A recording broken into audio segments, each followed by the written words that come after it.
Tonton video ini sampai selesai agar Anda tidak gagal paham.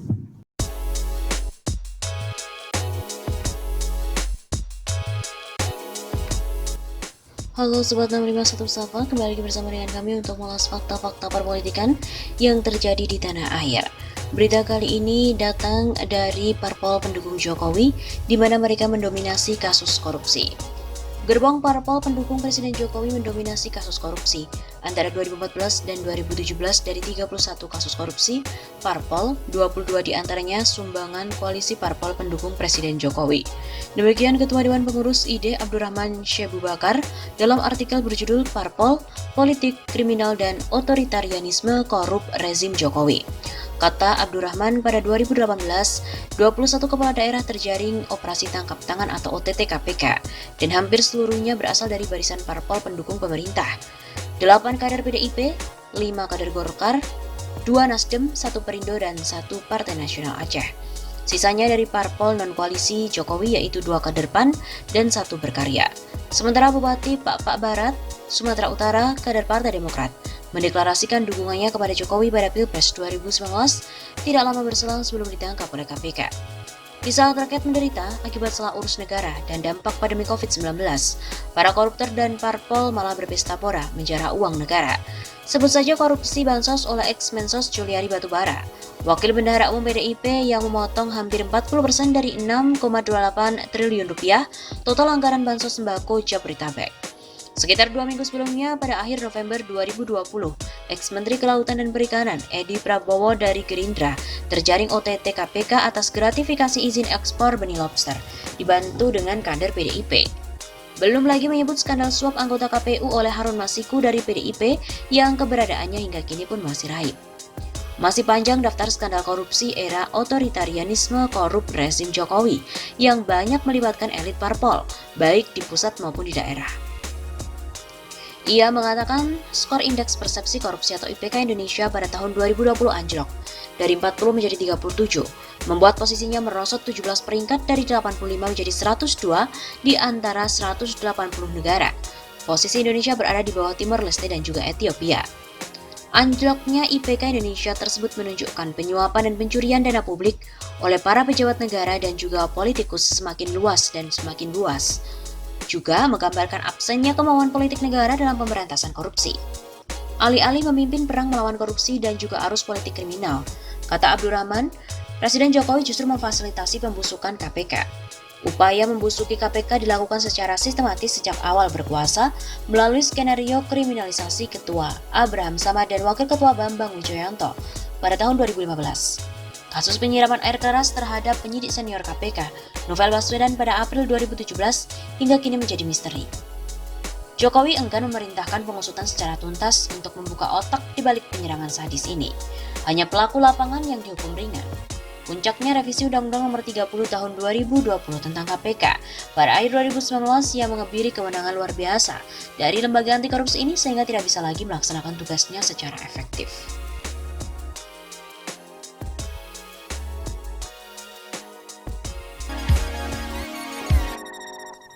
Politikus PDIP terima duit 1,5 miliar dan juga 2 Brompton.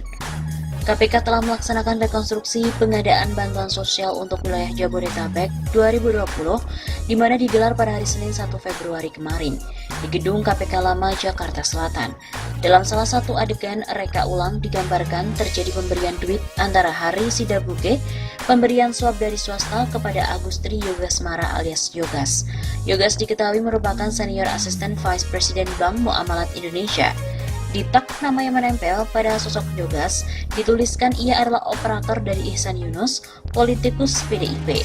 Dalam reka adegan itu, Hari Sidabuke digambarkan memberikan duit sebesar 1,53 miliar kepada Yogas. Hal ini terjadi di dalam mobil di Jalan Salemba Raya pada Juni 2020 yang lalu.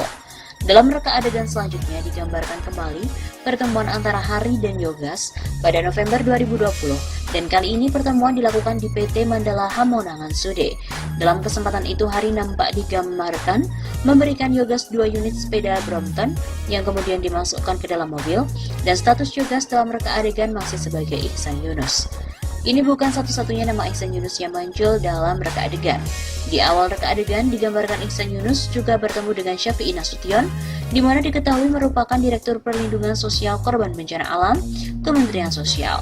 Pertemuan terjadi pada Februari 2020. Dalam rekonstruksi tersebut, nampak Adi Wahyono dengan rompi tahanannya juga hadir. Adi yang merupakan pejabat pembuat komitmen atau PPK di Kemensos telah ditetapkan sebagai tersangka dalam kasus ini. Ihsan Yunus belakangan disorot lantaran diduga terkait dengan kasus korupsi bantuan sosial yang menyeret nama Mensos Juliari Batubara. Wakil Ketua Komisi Sosial DPR ini disinyalir terafiliasi dengan sejumlah perusahaan penyedia bantuan sosial. Belakangan ia dipilih ditugaskan oleh PDIP menjadi anggota Komisi 2 DPR. Dikutip melalui koran Tempo, pada edisi Senin 18 Januari 2021, Ihsan disebut-sebut memperoleh jatah 4,6 juta paket bansos senilai 1,3 miliar rupiah. KPK telah menggeledah rumah keluarga Ihsan Yunus di Jalan Hankam Raya, Jakarta Timur sepanjang pekan lalu. Ihsan membantah tuduhan terlibat dalam korupsi bansos.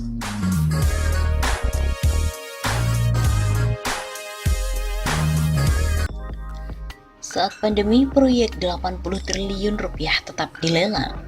Ampun deh, amburadul amat. Mantan Menteri Keuangan Rizal Ramli menyoroti lelang proyek infrastruktur senilai 80 triliun rupiah yang tetap jalan di masa pandemi corona atau COVID-19. Rizal Ramli juga mengungkit pernyataan salah satu menteri yang mengatakan bahwa dana infrastruktur akan dialihkan untuk penanganan virus corona. Faktanya, proyek infrastruktur tetap jalan, padahal proyek tersebut membutuhkan anggaran yang cukup besar. Ampun deh, ada aja menteri yang ngomong akan dialihkan atau realokasi dana infrastruktur untuk mengatasi dampak corona. Ini piye toh, tender proyek infrastruktur jalan terus, kata Rizal Ramli melalui akun Twitternya pada hari Minggu 3 Mei yang lalu. Ia mengkritik koordinasi di antara para menteri Jokowi yang dianggapnya amburadul, termasuk Menteri PUPR Basuki Hadimulyono.